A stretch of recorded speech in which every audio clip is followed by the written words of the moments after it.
Are you organized, always cleaning your home, and still you end up creating piles, falling over excess stuff on the floor, or wondering why your house doesn't stay tidy? Something is clearly off, and the space keeps on cluttering. I used to have this problem, and then I discovered the final step that I had missed on my organizing journey.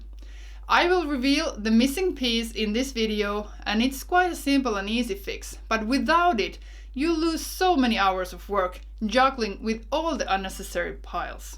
Hi, I'm Henna, working mom with 3 young children and 2 jobs.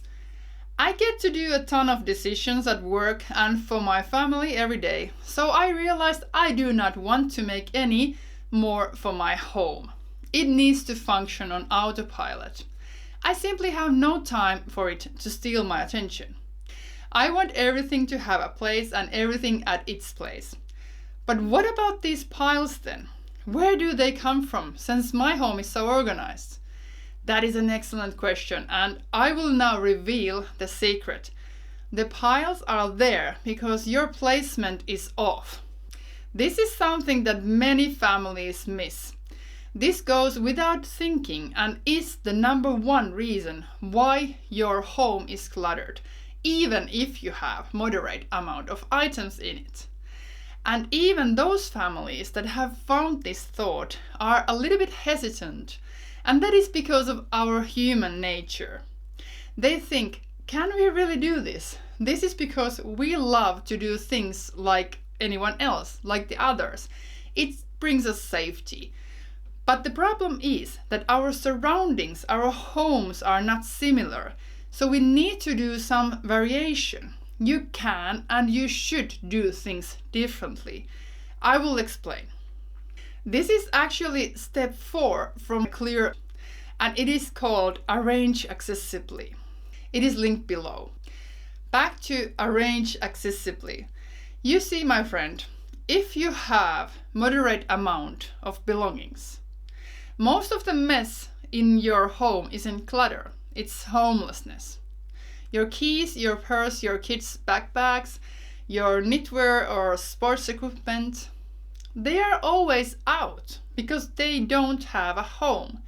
You need designated spaces, and they need to be accessible. Easy to use for the stuff that is mostly used. So they might even have a home already, but it might be a little bit off. Besides this, you need to set a place for random clutter, maybe even in every room. Even a drawer for wandering stuff that you do not yet know if it will stay or go. Think of your home like a well-designed cabin. Every item has a place, every shelf has a meaning, and the container sets the limits, not your emotions, not your habits. But you need to choose wisely according to the stuff that you want to store. Now, the most important places are reserved for the most important stuff. And this is where the mistake happens.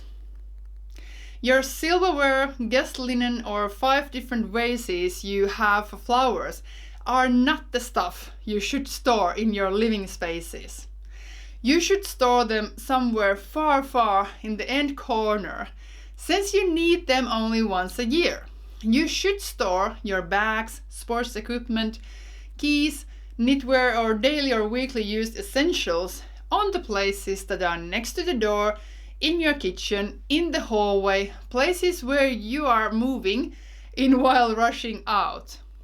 I once had a customer that wanted to store their clothes in the entrance cabin. And guess what? That was the best idea ever for that family for the time being, while the other adult wanted to leave for work early hours without waking up the whole family. This is how you should own your own space. It is yours. No one else can decide what is functional, important, and essential for you, and how you should store your belongings. But everything should have a home, and it should be spacious enough. That is so important. When everything has a home, tidying becomes effortless. You stop stacking, you stop dropping, and then you can start living. Also then and only then the autopilot starts settling in. Some of you might be frustrated now, but we have reasonable amount of stuff. We have a home for everything, and we have practiced the routine of putting everything back to its place. Still, we have piles and clutter creeps. For those of you that are suffering from this, my advice is check where the pile is. That is your clue.